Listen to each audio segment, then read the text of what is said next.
Jadi kalau kita punya cita-cita yang mulia, ujung-ujungnya kan fulus kan bro?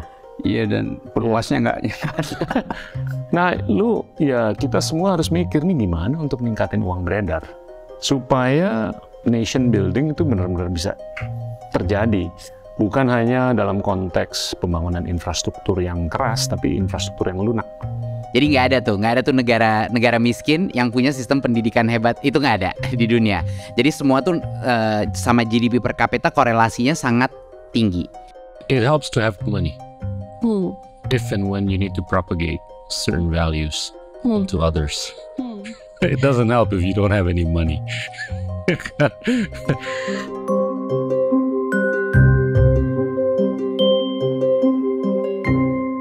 The topic that I want to go over today is with regards to essentially the role of money in Southeast Asia, right?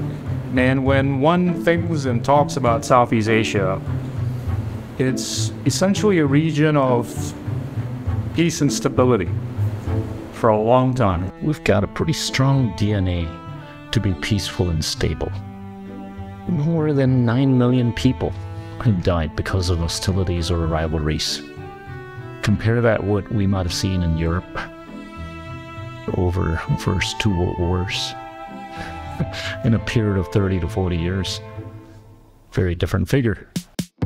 And if we would have been able to stay peaceful and stable in the last 2,000 years, no reason for us not to think that we could be peaceful and stable in the next 2,000 years. And I'm a complete believer that peace and stability are the precondition for any kind of economic prosperity for Southeast Asia. Now, if we're talking about economics, prosperity in Southeast Asia, it's rather differential, depending on which countries you look at. Singapore has consistently been the LeBron James in the last, I would say, 20 to 30 years by way of delivering on certain things that are essential for purposes of liberal democracy. Singapore has also been criticized for not being a good beacon of liberal democracy because it hasn't been able to provide space for the opposition to express views, the media to express views. But I'd like to think that Singapore has been able to, provide other essential public goods in a rather better manner than most countries in Southeast Asia. So one metric that I look at to basically show how one country compares with the others in Southeast Asia is FDI, Foreign Direct Investment. What's the FDI on a per capita per year basis for Indonesia? The FDI on a per capita per year basis for countries like Indonesia, the Philippines, Thailand, Vietnam, and Malaysia range between $100 and $400, Indonesia being at the lowest. Okay? What's the FDI on a per capita per year basis for Singapore? Huh? It's now at $19,000. $100, $19,000. Okay, I gotta make it graphic. Why? There is an argument. Singapore only has 5.5 million. Indonesia has 280 million. My counter argument is that Malaysia has 30 million, a lot less than 280 million. So if we use your mathematical deduction, Malaysia's FDI on a per capita per year basis would be what? 1/6 of Singapore's, right? Because the population of Malaysia is 6 times the population of Singapore. You're with me? But it's not at 1/6 of $19,000. It's only at $300. So that argument falls away.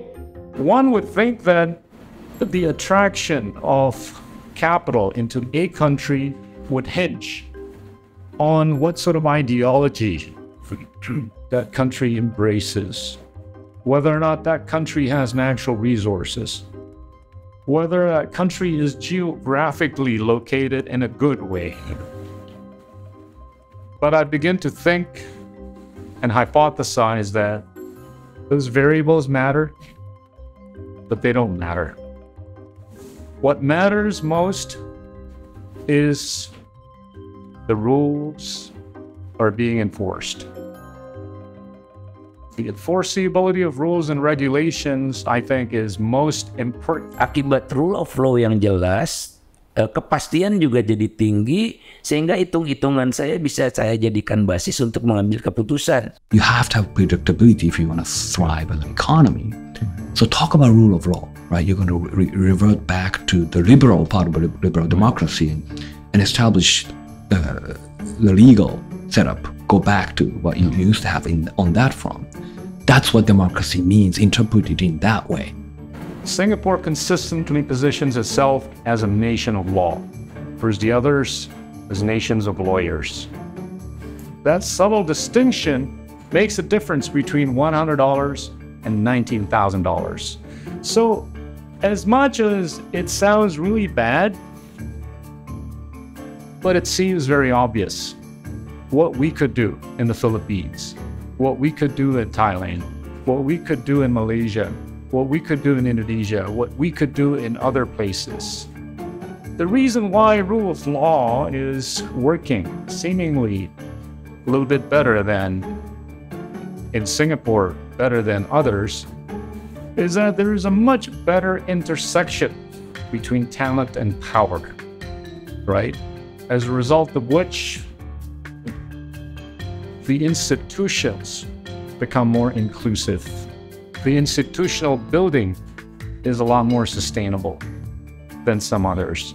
But this is not to say that those are things that we can't do. If you're at Division 3, there's no reason for you not to be able to become LeBron James. The next step is to go to Division 2, thereafter Division 1, thereafter the MVP award as LeBron James. So FDI, I think, is a key metric in terms of ascertaining the degree to which a country is actually implementing the elements of a liberal democracy. Ini tentunya nyambung dengan apa yang seringkali saya angkat, yaitu konsep produktivitas. Karena kalau kita melakukan pembinaan kerjasama antara dua negara, atau hanya dengan satu negara saja, itu yang harus dilihat adalah di mana produktivitas kita. Semakin produktivitas kita atau tingkat produktivitas kita tinggi, itu semakin kita punya bargaining position yang tinggi. Dan sebaliknya, kalau produktivitas kita itu semakin rendah, semakin kita memiliki bargaining position yang lemah. Nah, yang sangat diuntungkan dalam konteks bilateralisme ini adalah negara-negara yang memiliki tingkat produktivitas yang tinggi. Salah satunya adalah Singapura. Kalau kita lihat produktivitas marginalnya Singapura dengan pendekatan purchasing power parity itu berada di 170 sampai 180 ribu dolar per orang per tahun. Itu artinya adalah kapasitas rata-rata orang di Singapura untuk memproduksi barang dan jasa per tahun. Itu nilainya barang dan jasa tersebut 170 ribu dolar. Dibandingkan Indonesia masih jauh di bawah produktivitasnya dibandingkan negara seperti Singapura. Produktivitas marginal Indonesia itu hanya di 24 ribu dolar. Dan ini tentunya dengan pendekatan purchasing power parity. Dengan kenyataan bahwasanya tingkat marginal productivity atau produktivitas marginal kita yang masih rendah, tentunya kita masih banyak nih PR-nya. Tapi tentunya kita juga harus menyadari bahwasanya produktivitas marginal di suatu negara itu nyambung dengan sejauh mana, secepat apa, atau selamban apa, atau sedekat apa kita baru melakukan pembangunan beberapa hal. Yang pertama, tentunya infrastruktur. Semakin infrastrukturnya itu tersedia, semakin itu bisa menurunkan biaya logistik, biaya transportasi, biaya apapun untuk mentransportasikan barang dan jasa, sehingga semakin kita bisa meningkatkan produktivitas. Yang kedua tentunya adalah inklusi keuangan.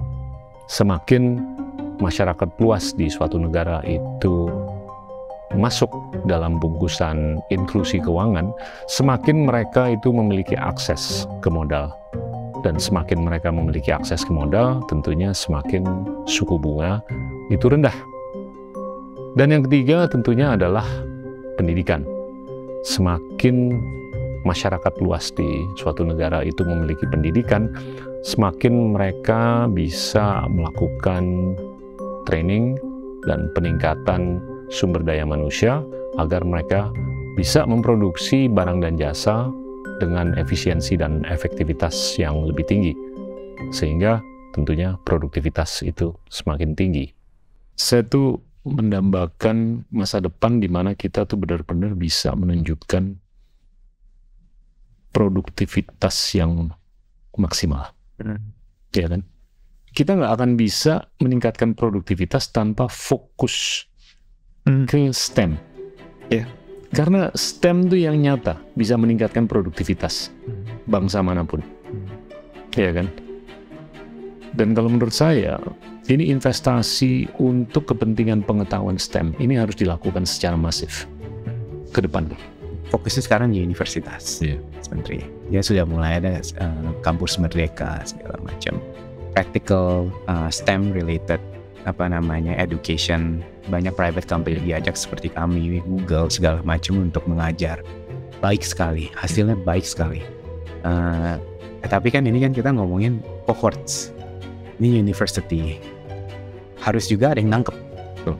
Kalau udah belajar, tapi nggak cukup kan, kayak kita, Goto, Traveloka sama semua startup digabung, kapasitas kami untuk merekrut nggak mungkin sebanyak itu gitu daripada potensial dari yang datang dari universitas. Jadi ininya kita buka dulu nih kerannya, more development center, segala macam, mungkin Apple, Microsoft, mungkin Google, segala macam buka supaya percepatan daripada kapabilitas itu termasuk di high tech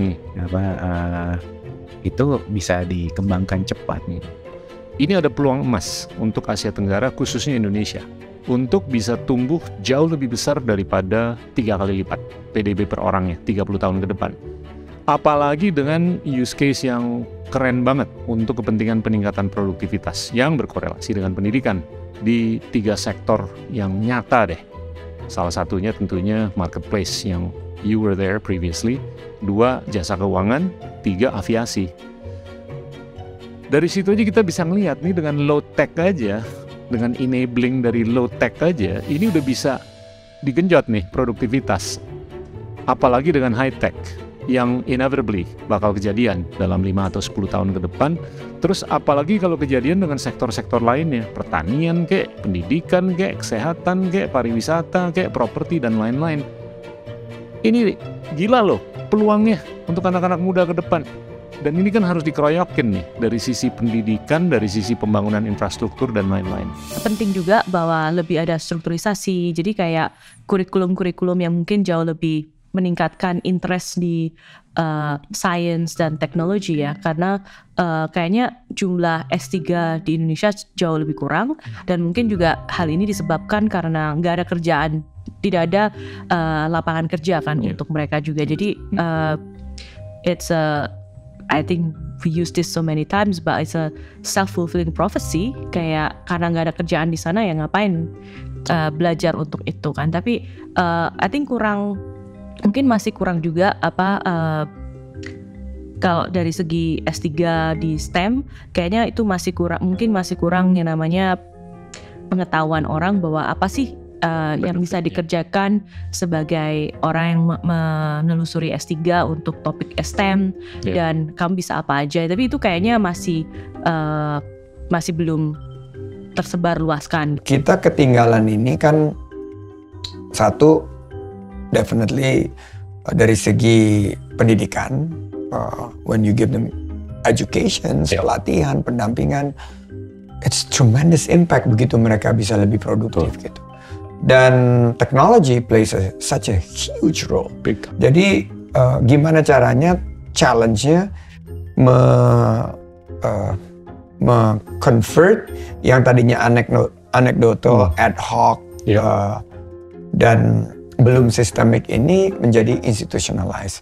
Dan di sini pemerintah plays a role, tapi yang plays a bigger role is actually across pentahelix. Dunia usaha mesti ikut chip in, institusi pendidikan, huge role in the institusi pendidikan, media, and communities, local communities. Tapi saya melihat salah satu atau bagian yang fundamental untuk kepentingan talenta kita, mau nggak mau adalah bahasa, pengetahuan bahasa internasional.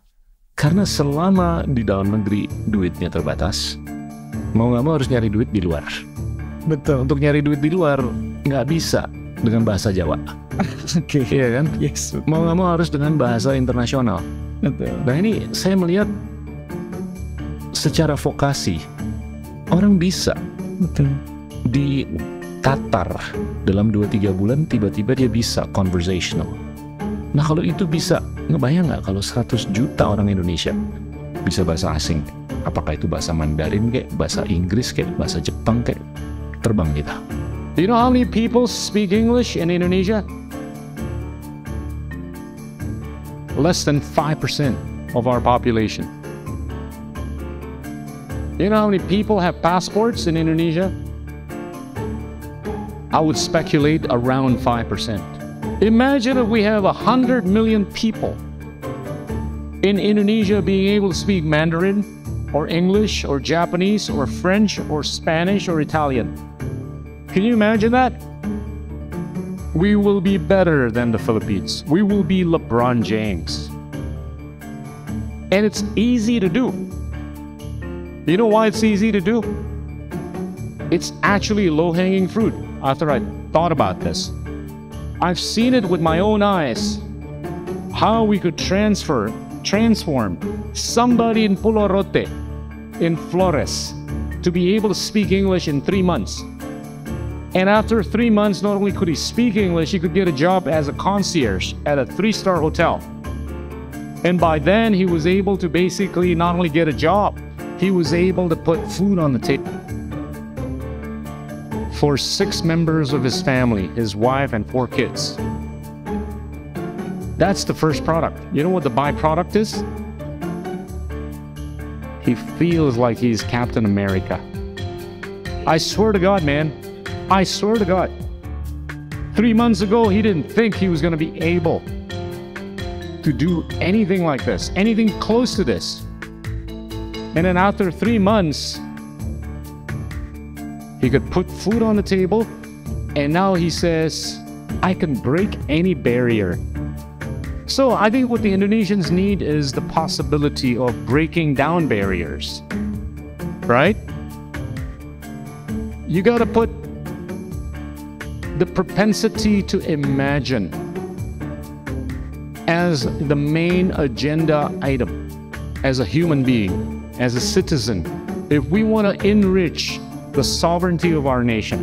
Karena kalau kita bisa berbahasa, kita bisa berkomunikasi, kita bisa berpendidikan, kita bisa berbudaya, kita bisa bangsa, terus kita bisa berperadaban. Sekuensnya kayak begitu kan.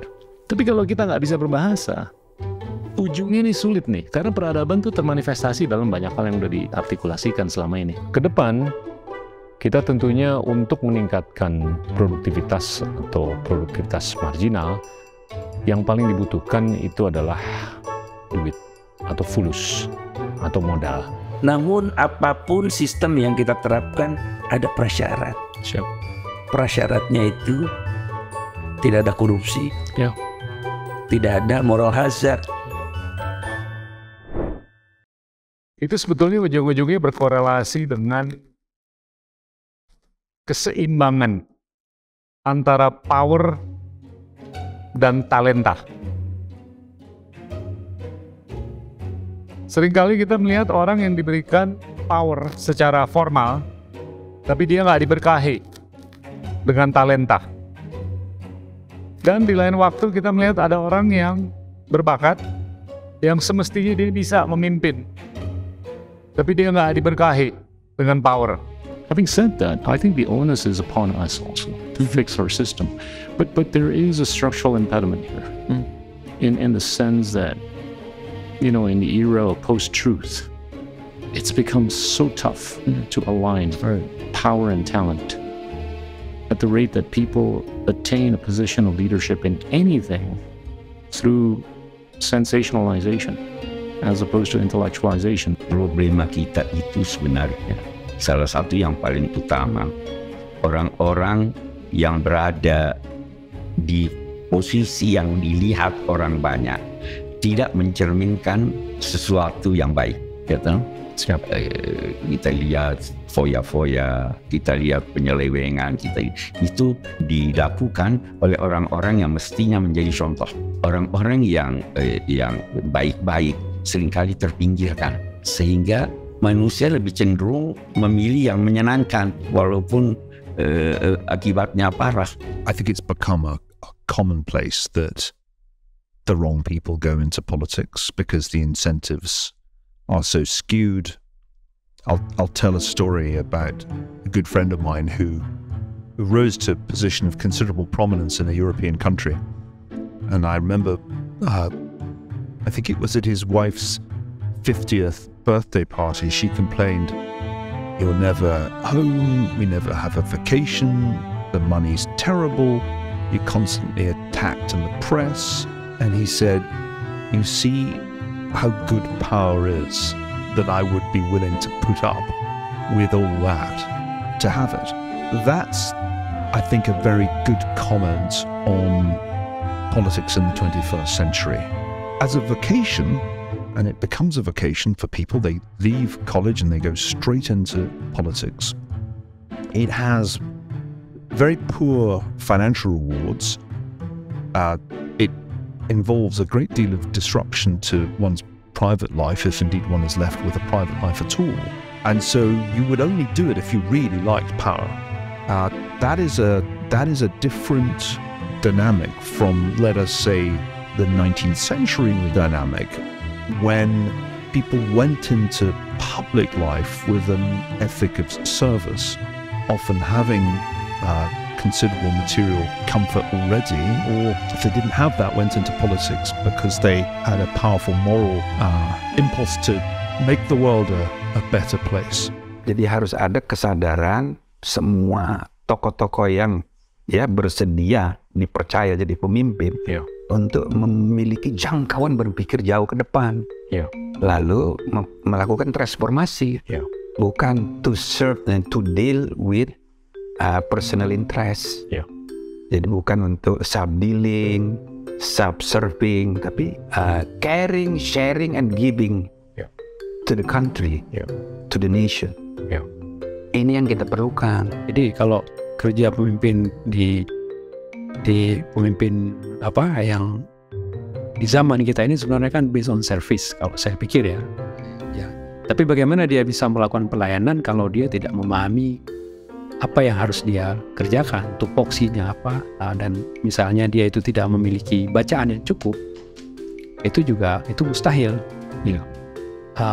Apa yang mungkin bisa direplika oleh orang dari pemimpin yang kita sebut karismatik dulu itu kemampuan mereka itu membaca sebenarnya. Ini yang mutlak. Ini yang kita tidak prekondisi masalahnya ini. Orang yang mau membaca itu karena kecenderungan kita ini seperti saya katakan tadi sudah sangat maunya yang singkat, maunya real short, 140 karakter. Jadi tidak mau yang betul-betul menekuni satu. And the idea that you should pick somebody based on merit, you should hire a complete stranger rather than your cousin or your brother, is not something that comes naturally in any human society. And so you need institutions that work in the opposite direction. So one of the things that China figured out very early on was the need for meritocracy. So they began, instituting examinations to select bureaucrats even before the unification of China, in the Qin dynasty. Right. But probably one of the central characteristics of Chinese civilization is the emphasis on education, which initially was really driven by the need to have bureaucrats. Educated bureaucrats, and that was what motivated people to seek educations for their children. And so it's a deeply cultural thing, and it's the reason why Chinese and many societies continue to outperform people from other ethnic groups, because there's something deeply embedded in Chinese culture that prizes education for its own sake. And so encouraging, a similar cultural emphasis on education, I think, is something, that's very important. Obviously, investing in the institutions that allow people to be educated is important, and opening up access to those institutions to anybody that has the talent is a prerequisite. Now, here's a complication. I think the complication with respect to the political calculus in places like Indonesia is not different from what we're seeing in developed economies. I call that TikTok. I call that Instagram. I call that social media. I think social media has proven to be cancerous in making sure that you spend 10 hours a day on your mobile phones. And that is cancerous in the way that it has not democratized ideas, the way it has democratized information. It has, if any, polarized ideas. And to the extent that ideas are polarized, and to the extent that people that are seeking to attain a position of leadership in anything, they got to put mud on their face and dance on TikTok, we're going to see a future where there's going to be a continuation of festivalization, sensationalization as opposed to intellectualization, where I think systemically the quality of leadership is going to be undermined. In any dimension, call it academia, call it entrepreneurship, call it policy, call it politics. I think it's going to be a problem for all of us in both developed and developing economies. Masyarakat kita menurut saya sampai hari ini sebagian besar cara berpikirnya masih patronistik lah, feudalistik atau idolatry. Jadi fokusnya idolanya sebenarnya. Jadi dia mengidolakan siapa, ya itu yang dia ikuti. Situasi ini ketika ditambah media digital yang serba viral semakin ini tambah tambah jadi semakin bisa digoreng, semakin bisa gurih. Kita itu anti berhala, tapi sebenarnya kita idolatri, mengidola. Jadi saya mengidolakan siapa, kalau sudah idola pokoknya nggak mungkin salah sudah. Itu kita berpikir, kita kan begitu, idolakan tokoh ini, pemimpin yang ini, ustadz yang ini, dan lain sebagainya. Itu kita terus terkotak di situ, nggak mungkin salah. Maka akhirnya apa nanti yang memegang pengaruh? Para idola ini. Dan bagaimana mereka mempertahankan pengaruh keidolaannya, status quo bahwa dia harus tetap jadi idola. Nah itu nanti akan banyak cerita-cerita pencitraan, viralitas, dan lain sebagainya. Nah ini nanti akan jadi kunci di situ. So I think we are stuck with relatively centralized systems with power-hungry people running them, and the only ways that we can check their wilder impulses are through such decentralized institutions as Remain, and that includes the legal system. So the rule of law is key here, right? And that's why we have to put up with lawyers and recognize the Supreme Court's legitimacy, because it's probably the only thing that really reins in the power-hungry people who control the levers of power. Jadi kalau kita mau maju, berperan dalam kemajuan peradaban kemanusiaan, ini negara besar keempat ini harus modern. Sistem building yang harus diutamakan.